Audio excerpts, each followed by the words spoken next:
मजदूर तबके और आवाम को सस्ते आटे की फराहमी के लिए 10 और 20 किलो आटे के थैले पर पंजाब हुकूमत की तरफ से सब्सिडी दी गई है। 490 रुपये में 10 जबकि 980 रुपये में 20 किलो का आटा फराहम किया जा रहा है।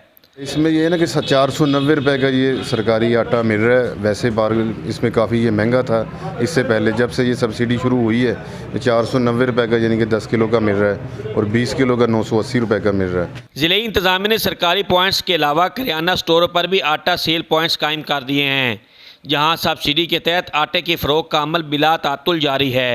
हमारे पास 128 मेट्रिक टन वीट का कोटा है। डेली हमारी 3 मिलें हैं, 109 सेल पॉइंट्स हैं जिनके ऊपर हम 8,960 बैग्स आटा जो है वो सप्लाई करते हैं ग्रीन बैग्स में।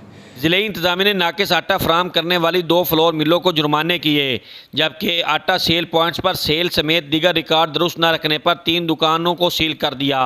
कैमरा टीम के साथ अमीर उमर चमन, एयरवाई न्यूज़, चिन्योट।